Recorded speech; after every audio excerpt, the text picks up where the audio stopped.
మన మెహర్ ప్రభు యొక్క జీవిత విశేషాలను చదువుకుంటూ వస్తున్నాము. దాంట్లో భాగంగా నేను చదివింది ఒకసారి మననం చేసుకుందాము. బాబా కీను జిమ్ కి జరిగిన సంభాషణలో ఉన్నాం ఇప్పుడు మనము. బాబా అంటున్నాడు, ఆ పెళ్ళాడడానికి ఆమెకు నీకంటే గొప్పవాడు దొరకలేదని బాబా అతన్ని ఆటపట్టిస్తే ఇప్పుడు అన్నారు, నేను బతగా దొరకడం ఆమె అదృష్టం బాబా, ఆమె నీ కోసం చేసే పనిలో నేను ఎప్పుడు కూడా అడ్డురానని చెప్పాడు జిమ్. అయితే బాబా ఆమె గురించి అడిగినప్పుడు ఆమె మస్తానీలాగా ప్రవర్తించే ఆ తీరుని చూసి దాని గురించి ఒక చిన్న ఉదంతాన్ని తెలియజేశారు బాబాకి. ఒకసారి బాంబేలో టాక్సీ డ్రైవర్ అంతా సమ్మె చేశారు. దాని గురించి ముందే ప్రచారం కూడా జరిగింది కాబట్టి ప్రతి ఒక్కరికి కూడా విషయం తెలుసు. అయితే ఆ రోజు రోడా సెంటర్కి వెళ్లాల్సి ఉంది. టాక్సీ స్టాండ్కి వెళ్ళింది అనమాట. అక్కడ ఎండలో 4 గంటలు ఎదురు చూసినా ఒక టాక్సీ కూడా రాలేదు. అయితే ప్రతి 5 నిమిషాలకి నిజంగా ఒక టాక్సీ వస్తుంది మామూలుగా అయితే, కాకపోతే ఆ రోజు సమ్మె కాబట్టి రాలేదనమాట. ఆమె ఆలోచనలోనే ఉండిపోయింది. పాపం ఈ రోజు సమ్మె అనే విషయాన్ని కూడా మర్చిపోయింది. ఆమెను చూసిన ఒకళ్ళు గుర్తు చేశారు, ఈ రోజు సమ్మె కదా అందుకని ఆటోలు రావని. పాపం తిరిగి మళ్ళీ ఇంటికి వెళ్ళిపోయింది అని చెప్పి ఈ యొక్క విషయాన్ని తెలియజేశాడు. అప్పుడు బాబా అన్నారు జిమ్ తోటి, ఆమె నన్ను కూడా ఏదో ఒక రోజు మర్చిపోతుందని చెప్పి హాస్యంగా అన్నారు. అప్పుడు జిమ్ ఈ విధంగా సమాధానం చెప్పాడు, ఆమె నిన్ను స్మరిస్తూ నన్ను మర్చిపోతే నాకు సంతోషం అని అన్నాడు అనమాట. ఇక్కడ అలా అయితే ఆమె మస్తాని లాంటి స్థితికి నేను సంతోషిస్తున్నానని తెలియజేస్తూ వెంటనే ఆమెకు ఉత్తరం కూడా రాయన్నారు బాబా. అట్లానే చేశాడు జిమ్. ఇంతవరకు జరిగింది నిన్న. ఇప్పుడు కంటిన్యూషన్. అక్టోబర్ 28వ తేదీన ఆంధ్ర నుండి కొవ్వూరు నివాసి కోడూరు కృష్ణారావు కుమారుడు కోడూరు ప్రసాదరావు తన కుటుంబ సభ్యులతో సహా బాబాను కలవడానికి మెహరాజాద్ వచ్చాడు. కోడూరు కృష్ణారావు మరణం తర్వాత అతని భార్య ఇంకా కోలుకోలేదు. బాబా ఆమెను ఓదారుస్తూ, కోడూరు కృష్ణారావు ఎంతో అదృష్టవంతుడు, అతడు నా కొరకు మెహరాస్థాన్ని నిర్మించాడు. దాని ప్రవేశ ద్వారం వద్ద కృష్ణారావు స్మృతి చిహ్నం చిరస్థాయిగా ఉంటుంది. నన్ను దర్శించడానికి మెహరస్థాన్ వచ్చేవారు ముందుగా కృష్ణారావును చూస్తారు, అతడు అమరుడయ్యాడు అన్నారు. బాబా మధుర వాక్తులు వారికి ఎంతో ఊరటనిచ్చాయి. వారు సంతోషంగా తిరిగి బయలుదేరారు. న్యూయార్క్ నుండి హరికెన్ మోర్ నవంబర్ 1వ తేదీన బాబా ఉదయం 8 గంటలకు వారం రోజులు మెహరాజాద్లో ఉండడానికి వచ్చాడు. అతన్ని పూనా నుండి మెహరాజాద్ తీసుకొచ్చాడు. హెరికెన్ మోర్ చేయి పట్టుకొని బాబా మెహరాజాద్ హాల్లో అటు ఇటు చురుగ్గా నడిచారు. బాబా అలా నడవడం కెన్మోర్ కి చాలా ఆశ్చర్యం మరియు ఆనందం కలిగించింది. బాబా అప్పుడప్పుడు కుర్చీలోంచి లేచి నిలబడ్డానికి సహాయం చేయమని కెన్మోర్ ని అడిగేవారు. అతడు ముందుకు వంగి తన చేయిని అందించగానే బాబా కెన్మోర్ ని తన వైపు లాక్కునేవారు. బాబా ఉన్నట్టుండి తన శక్తిని చూపించడం కెన్మోర్ కు ఆశ్చర్యం కలిగించేది. మానవాళి విముక్తి కోసం బాబా ఏకాంతవాస కార్యం ద్వారా తన భౌతిక దేహాన్ని విచ్ఛిన్నం చేసుకుంటూ విశ్వానికి అర్పిస్తున్న విషయాన్ని కెన్మోర్ కి తెలియనివ్వలేదు. బాబా కెన్మోర్ తో, నీవు మండలిలో ఒకటివి, ఆ కారణంగానే నా ఏకాంతవాస సమయంలో నిన్ను కూడా ఇక్కడ ఉండడానికి అనుమతి ఇచ్చాను. వచ్చే జూలై మాసం నుండి నీవు మెహరాజాద్లో శాశ్వతంగా ఉండడానికి నీకు అనుమతి లభిస్తుందన్నారు. 1968 నవంబర్ 6వ తేదీన మణి ప్రత్యేక కానుకగా ఇవ్వడానికి 5 పెద్ద సైజు బాబా ఫోటోలపై సంతకాలు పెట్టేటట్లు బాబాను ఒప్పించింది. బాబా తన పేరు మీద సంతకం చేయడం అదే చివరిసారి అయింది. 7 రోజులు గడిచిన తర్వాత నవంబర్ 8వ తేదీన హెరికెన్ మోర్ బాబా సూచించినట్లు భారతదేశంలో ఉండిపోవడానికి ఏర్పాట్లు చేసుకునేందుకు మెహరాజాద్ నుండి న్యూయార్క్ బయలుదేరి వెళ్ళాడు. కెన్మోర్తో, జూలై నెలలో మళ్ళీ వచ్చాయి, నేను నిన్ను పిలుస్తాను, ఎదురు చూడకు, నేను పిలవకుండానే వచ్చేసాయి అని బాబా సూచించారు. కెన్మోర్ ఇండియా రాక వాయిదా పడవద్దనే విషయాన్ని బాబా మరీ చెబుతున్నారని అందరూ అనుకున్నారు. కానీ వాస్తవానికి బాబా చాలా భిన్నమైన దాని గురించి సూచనలు ఇవ్వడం ప్రారంభించారు. కెన్మోర్ ఇంటికి చేరుకున్న తర్వాత ఒక ఉత్తరం రాయమని ఆదేశించారు. తనకు ఇండియా రావడానికి అనుమతించినందుకు కృతజ్ఞతలు తెలియచేస్తూ కెన్మోర్ 1969 జనవరి 2వ తేదీన బాబాకు ఉత్తరం రాశాడు. అందులో కెన్మోర్ ఇలా రాశాడు, మీరు నా శారీరక సౌలభ్యం కోసం ప్రతి చిన్న విషయాన్ని చూసుకున్నందున మెహరాజాద్లో నా బస చాలా ఆహ్లాదకరంగానూ మరియు సౌకర్యవంతంగానూ ఉంది. వాస్తవానికి ప్రతి విషయాన్ని ఎంతో శ్రద్ధతో ఏర్పాటు చేయడం వలన నేను నా సొంత ఇంట్లో ఉన్నట్లు అనుభూతి చెందాను. భూమిపై నేను ఇల్లుగా అనుకునే ఏకైక ప్రదేశం మీ వద్దనే ఉంది. ఒక్క మాటలో చెప్పాలంటే అక్కడ నేను ఉండగా చాలా సంతోషంగా గడిపాను. మీ సహాయం లేకుండా అంత హాయిగా ఉండేవాడిని కాను. నా బసకు ప్రారంభము ముగింపు ఉంటాయని మొదట్లోనే నాకు తెలుసు. కాబట్టి నేను ఈ వాస్తవాన్ని సంతోషంగా అంగీకరించాను. ప్రియాతి ప్రియమైన బాబా, మీతో గడిపిన ఈ సందర్భంలోని విశిష్టతను నేను ఎలా అంచనా వేయగలను?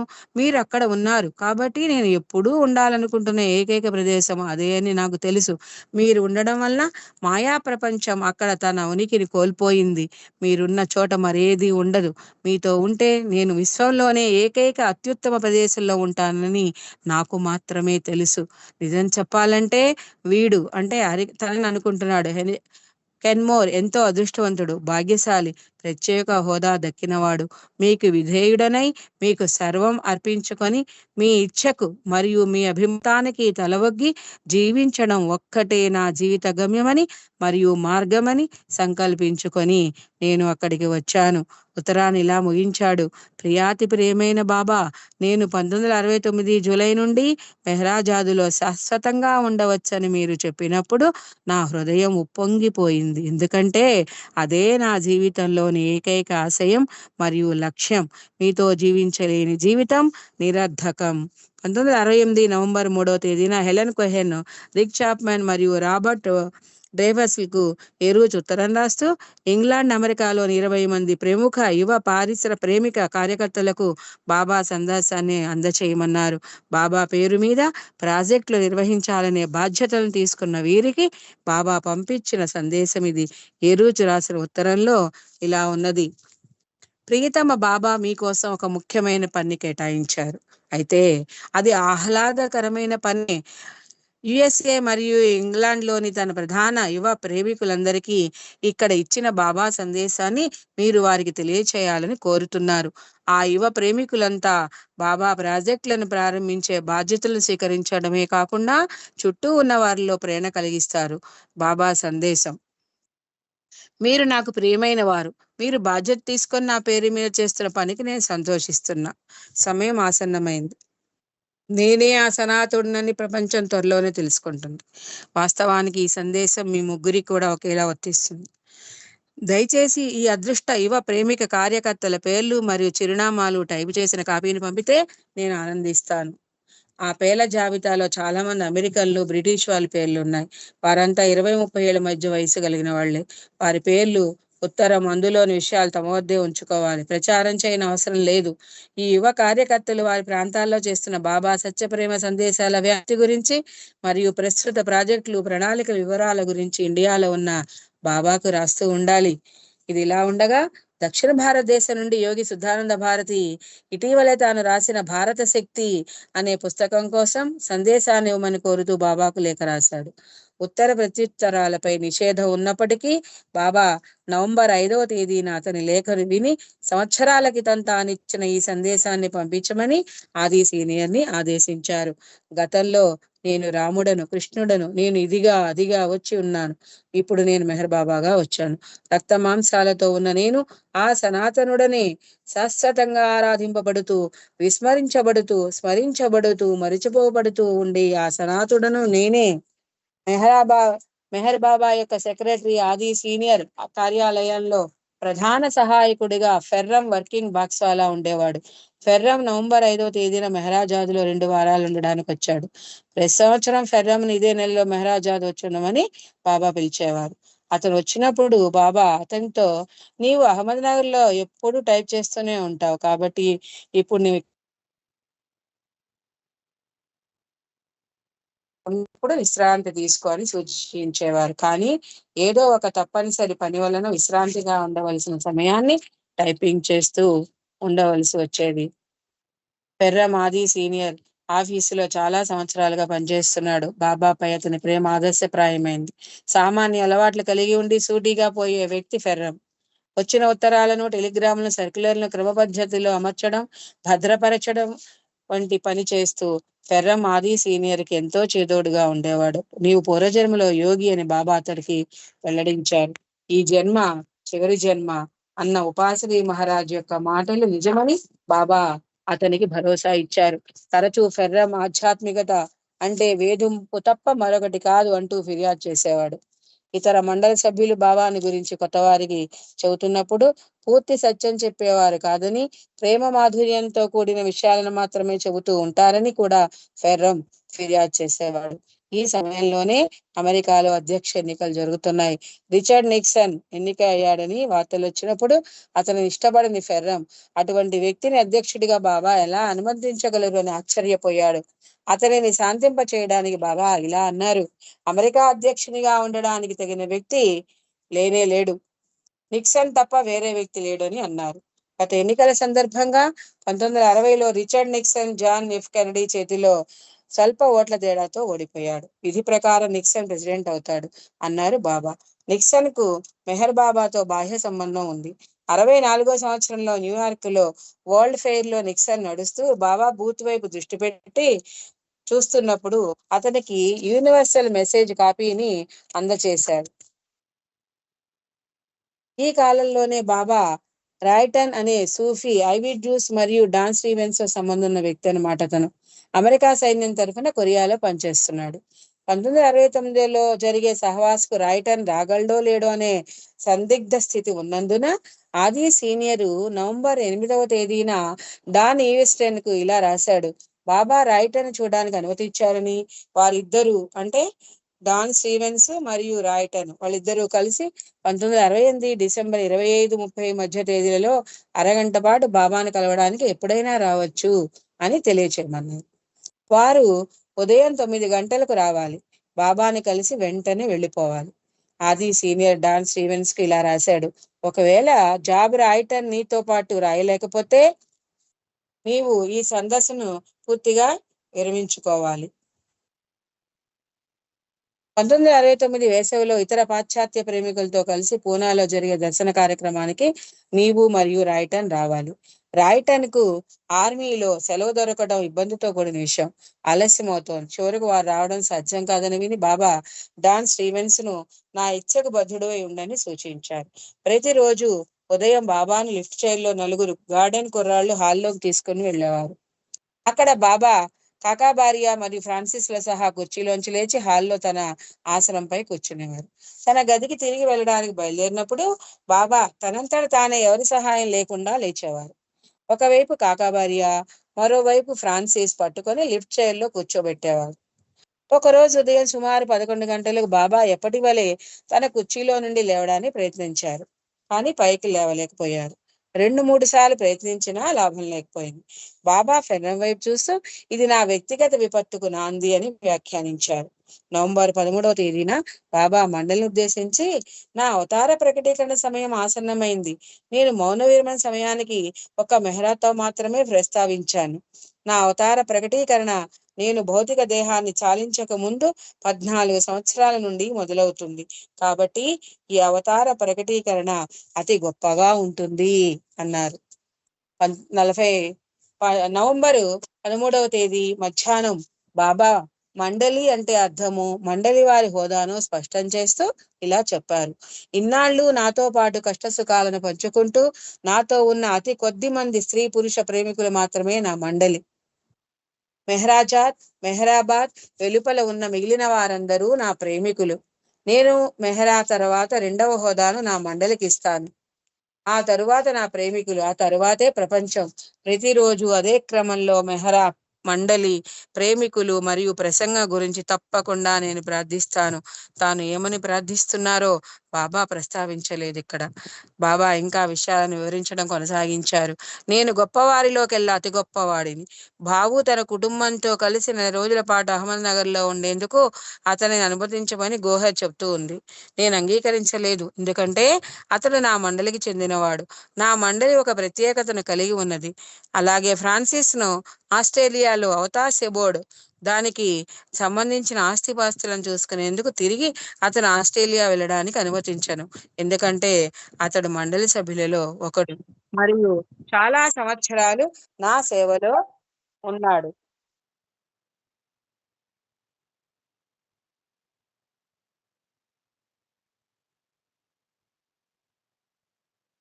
సైకోబాద్కు దైవ దర్శనం కలుగుతున్నా దేవా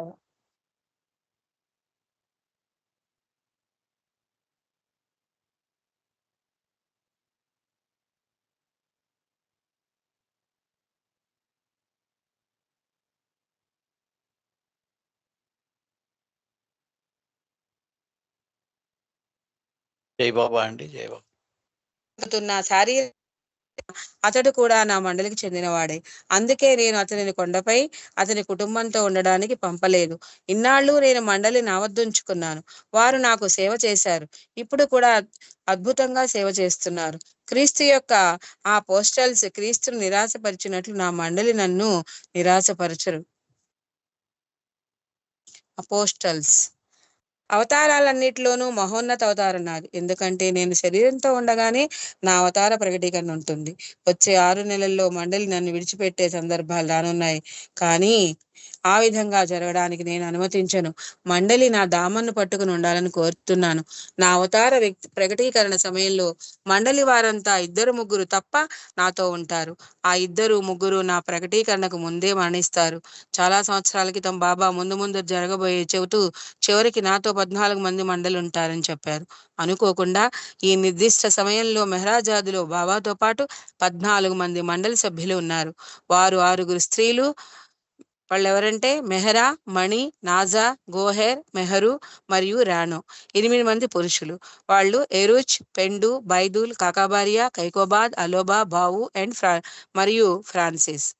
మండలి వారే కాక బాబా ఇచ్చిన రోజువారీ వ్యక్తిగత ఆదేశాల పరిధిలో తమ జీవితాలను గడుపుతున్న ఇతరులు కొంతమంది మెహరాబాద్లోను ఇతర ప్రదేశాల్లోనూ ఉన్నారు. వారు పాద్రి, సిద్ధు, మన్సారి, వాలు, సుశీల, విష్ణు బంధు అనమాట, మరియు కైకోబాద్ కుటుంబం. అహ్మద్ నగర్ లో కుస్రూ క్వార్టర్స్ లో నివసిస్తున్న మండలి ఆది సీనియర్, అతని సోదరి డాలి, డాంకిన్, ఫెర్రం మరియు కల్చూరి కుటుంబం. అహ్మద్ నగర్ లో నివసిస్తున్న సరోషు మరియు చగన్ మాస్టర్. ఈ రోజుల్లో షీలా మెహర్నాథ్, ఒక వారం షీలా, మరొక వారం మెహర్నాథ్ వామన్ పడోలే స్కూటర్ పై మెహరాజాద్కు ప్రతి ఆదివారం బాబాతో కలిసి మధ్యాహ్నం భోజనం చేయడానికి వెళ్ళేవారు. నవంబర్ నెలలో బాబా మెహర్నాథ్ను 2 సార్లు, షీలాని ఒకసారి మెహరాజాద్కు పిలిచారు. మెహర్నాథ్ గత పర్యాయం బాబా వద్దకు వచ్చినప్పుడు బాబా అతన్ని ఒక కథ చెప్పమన్నారు. ఆపై తన కాళ్ళొత్తమన్నారు. అతన్ని ముద్దు పెట్టుకుని ప్రసాదమిస్తూ బాబా ఇలా వ్యాఖ్యానించారు. మెహర్నాథ్, ఇలా నాతో ఉండే అవకాశం నీకు మళ్ళీ దొరకదు. ఈ నెలలో నిన్ను ఇక్కడికి 2 సార్లు పిలవడం నీ అదృష్టం. ఇకపై నేను ఏకాంతవాసంలో ఉంటాను. నన్ను చూసే అవకాశం నీకు ఉండదు. 1968 డిసెంబర్లో షీలా వచ్చినప్పుడు ఆమె బాబా స్త్రీ మండలితో కలిసి భోజనం చేసిన తర్వాత బాబా ఆమెను ముద్దు పెట్టుకుని ఇక బయలుదేరి వెళ్ళమని సౌజ్ఞ చేశారు. ఆమె వెళ్తూ ఉంటే బాబా బయటకు వరండాలోకి వచ్చి ఆమెను వెనక్కు పిలిచారు. ఆమెను ఆలింగనం చేసుకుని ఇలా వ్యాఖ్యానించారు. నా చేతి నుండి నీకు లభించే చిట్ట చివరి ఆహారం ఇదే. ఇటువంటి అవకాశం నీకు మళ్ళీ లభించదు. నీ జీవితాంతం వరకు నేను ఇచ్చే ప్రసాదం ఇదే. దీనిని ఎల్లప్పుడూ గుర్తుంచుకో. బాబాతో పాటు బయటకు వచ్చిన మెహరా బాబా సంజ్ఞల మాటల్లో చెబుతూ ఉంది. మెహరా గురించి ప్రస్తావిస్తూ షీలాతో, ప్రపంచంలో చాలా మంది ప్రేమికులు ఉన్నారు, కానీ మెహరాకు సాటి ఎవరూ లేరు. ఆమె ప్రేమ ప్రత్యేకమైంది. ఆమె నా రాధ. ఆమె ప్రేమ సాటి లేనిది. నేను ఆమె ప్రేమకు ప్రణమిల్లుతున్నాను అని బాబా ఆమెకు తల వంచారు. మెహ్రా బాబాను ఆలింగనం చేసుకుంది. షీలాను, నేను మీ అమ్మను ఇక్కడికి పిలవడం లేదని బాధపడుతోందా అని అడిగారు బాబా. చాలా బాధపడుతోంది బాబా. ఆమెను మీరు చూడకూడదని అనుకుంటున్నారని వాపోతోంది. అదేమీ కాదులే. నీవు మెహర్నాథ్ పిల్లలు కదా, మీరైతే వామన్ స్కూటర్ వెనక కూర్చుని వచ్చేయగలరు. ఆమె అలా రాలేదు కదా. నేను ఎప్పుడూ ఆమెతో ఉంటానని చెప్పు. నేను తరచుగా ఆమె గురించి ఆలోచిస్తాను. ఆమెను ప్రేమిస్తాను. ఆమె నిజంగా గొప్ప మహిళ. ఇప్పుడు మీకు అర్థం కాదు. మీరు పెరిగి పెద్దవారైన తర్వాత అర్థమవుతుంది. మీరు మంచి అమ్మను పొంది ఉన్నారు. త్వరలోనే పిలిపిస్తానని ఆమెతో చెప్పు. అహ్మద్ నగర్ ప్రేమికులకు దర్శనం ఇవ్వడం గురించి చర్చించడానికి నవంబరు 17వ తేదీన ఆదివారం నాడు అహ్మద్ నగర్ సెంటర్కు చెందిన కార్యకర్తలను బాబా పిలిపించారు. వచ్చే వేసవిలో గురుప్రసాద్కు వెళ్లే లోపు మెహరాజాద్లో ఫిబ్రవరి నెలలో 3 రోజులు దర్శనం ఇవ్వాలని నిర్ణయించారు. ఆ రోజుల్లో బాబా తన అహ్మద్ నగర్ ప్రేమికుల నుండి ఒక వినయపూర్వకమైన సేవను అంగీకరించారు. అదేంటంటే బాబాకు మరియు మండలి వారికి ఆహారం పంపడానికి వారిని అనుమతించారు. ఒక ఆదివారం పతార్జీ నుండి బడే ప్లీడర్ ఆహారం పంపగా, మరొక ఆదివారం షీలామాయికి చెందిన దౌలత్ లాడ్జీ, స్థానిక రెస్టారెంట్ అనమాట, అక్కడి నుంచి ఆహారం వచ్చింది. అప్పుడప్పుడు ప్రేమ్ ఖిల్నాల్ని భార్య గిరిజా కూడా మధ్యాహ్నం భోజనం పంపించేది. ఒకసారి బాబా కోకిల్ని తన కోసం పప్పు వండి పంపించమన్నారు. బాబా కోరిక ప్రకారం ఛగన్ ప్రతి ఆదివారము భోజనము తయారు చేసి మెహరాజాద్కు తీసుకొచ్చేవాడు. బాబా మండలి కొరకు రమ వారానికి ఒకసారి బజ్జీలు చేసి వేరుశనగ పిండి ఆకుకూర కలిపి బజ్జీలు చేసేది, వాటిని పంపించేది. అంతేకాక బాబా అడిగినప్పుడల్లా ఏదో ఒక తినుబండారం తయారు చేసి పంపించేది. ఈ విషయాలు అప్రధానమైనవిగా కనిపించినా బాబా చివరి రోజుల్లో జరిగినవి కాబట్టి ఎంతో ప్రాధాన్యతను సంతరించుకున్నాయి. సంబంధిత ప్రేమికుల మనస్సులు మరియు హృదయాలపై ఆ జ్ఞాపకాలు ముద్రించబడ్డాయి. బాబా కూడా ఎంతో శ్రద్ధ కనబరుస్తూ ఒకరి నుండి ఆహారం రాగానే ఆ తర్వాత ఆదివారం ఎవరు పంపిస్తారు అని అడుగుతూనే ఉండేవారు. నవంబర్ 19వ తేదీన ఉషా భాస్కర్ అన్నము సాంబారు బాబాకు పంపించింది.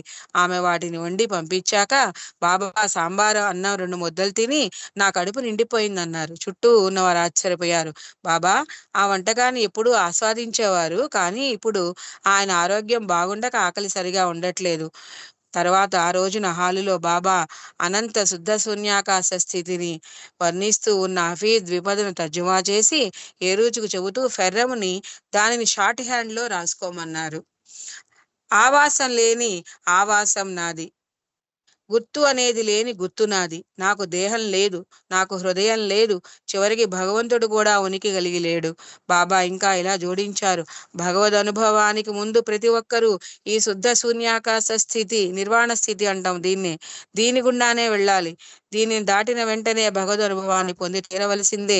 ఆపై బాబా ఎలా వ్యాఖ్యానించారు, హఫీజ్ యొక్క ఈ ద్విపదలను నేను కూడా మెరుగుపరచలేను. అనారోగ్యంతో ఉన్న కైకోబాద్ను దగ్గర ఉండి చూసుకోవడానికి, గోహెర్కు సహాయం చేయడానికి డాక్టర్ ఆలు కంబట్ట సంవత్సరం నుండి మెహరాజాద్లోనే ఉంటున్నది. ఆమెకు గొంతు దగ్గర గ్రంథులకు వాపురాగా క్యాన్సర్ కాదని నిర్ధారించుకోవడానికి బొంబాయిలో వైద్య పరీక్ష చేయించుకోమని డాక్టర్ గ్రాంట్ ఆమెకి సలహా ఇచ్చాడు. డాక్టర్ ఆలూకు వెళ్ళాలని లేకపోయినా త్వరలోనే జనరల్లో మళ్ళీ పిలుస్తానన్న మాట ఇచ్చి నెల చివరిలో ఆమెను పంపించారు బాబా. తర్వాత డిసెంబర్లో గోహెర్ బాబాతో మాకు ఆమె అవసరం, అంటే ఆ డాక్టర్ ఆలు అవసరం ఉంది, ఆమెను ఎందుకు పిలిపించకూడదని అంది. బాబా ఇలా బదులిచ్చారు, సమయం వచ్చినప్పుడు నేను ఆమెను పిలుస్తాను అని. డిసెంబర్ 3వ తేదీన బాబా తన గదిలో పోర్టబుల్ టాయిలెట్ పై కూర్చున్నప్పుడు తీవ్రమైన కండరాల ఈడ్పు నొప్పి వచ్చింది. బాబా యొక్క కండరాల సంకోచం అకస్మాత్తుగా తీవ్రంగా రావడంతో బాధ ఎక్కువగా ఉంది. ఆయన పాలిపోయినట్లు కనిపించారు. కొంతకాలం ఆహారం తీసుకోవడం మానేశారు. రాబోయే దర్శనం యొక్క ఒత్తిడిని తట్టుకోవాలంటే ఆహారం బాగా తీసుకోవాలని మండలి వారు బాబాను తరచూ అభ్యర్థిస్తూనే ఉండేవారు. కానీ ఎప్పుడు దాని గురించి ప్రస్తావించిన బాబా ఏమీ పట్టించుకోనట్లు ఉండేవారు. బాబా ఇలా వ్యాఖ్యానించేవారు, దర్శనం ఇవ్వడం నాకు పెద్ద పనేమీ కాదు, మీరు చింతించకండి, నేను దర్శనం తప్పకిస్తాను. మెహర్, పురి మరియు నౌరంగాలలో ఈ సంవత్సరం జరిగే మేళాలకు బాబా సరోజ్ షగర్ మరియు ధాకే ఫాల్కర్ను తన ప్రతినిధులుగా పంపించారు. వారు మేళా నుండి తిరిగి రాగానే బాబా ధాకేను అతని భార్యతో సహా డిసెంబర్ 5వ తేదీన ఉదయం 9:30 మెహరాజాద్ పిలిపించారు. వారు తమ పర్యటన విశేషాల నివేదికను అందించారు. ధాకే భార్య సంజీవని హమీర్పూర్ ప్రేమికులు బాబా ఎడల చూపించే ప్రేమకు ఎంతో ముగ్ధురాలైంది. ఆమె మాటలు విన్న బాబా, ప్రజలు నా లీలను కనులారా చూడాలనుకుంటే వారు ఆంధ్ర లేదా హమీర్పూర్ వెళ్ళవలసిందే అన్నారు. పూనాలోని ససూన్ జనరల్ హాస్పిటల్ శత జయంతి ఉత్సవాలు జరుపుకుంటున్నది. 10 రోజుల శత జయంతి ఉత్సవాల కార్యనిర్వాహ కార్యదర్శి ప్రొఫెసర్ డాక్టర్ జిఎస్ ముతాలిక్ అనే ఈ సందర్భంగా ఆశీస్సులు కోరుతూ బాబాకు లేఖ రాశాడు. బాబా ఈ క్రింది సందేశాన్ని పంపారు. అవతార్ మెహర్ బాబాకి జై. జయబండి, సమయం అయిపోయింది కాబట్టి ఇక్కడ తాపేస్తున్నాను. అవతార్ మెహర్ బాబాకి జై. జయబండి, తప్పులుంటే క్షమించగలరు. జై బాబా ప్రకాష్ రావు గారు. థ్యాంక్ యూ బాబా. జై బాబా అండి. జై బాబా, చాలా చక్కగా వివరించారు. మీరు చదువుతున్న సేపు మనతో పరిచయమైన మండలి వాళ్ళందరూ కళ్ళకి అలా కనిపిస్తున్నట్టు అయిందండి. గోహర్ గారు కానీ, మన షీలా గారు కానీ, మేహర్నాథ్ గారు, వీళ్ళంతా అంటే ఇంత జై బాబా అని చాలా చక్కగా అవతార్ మెహర్ బాబాకి జై.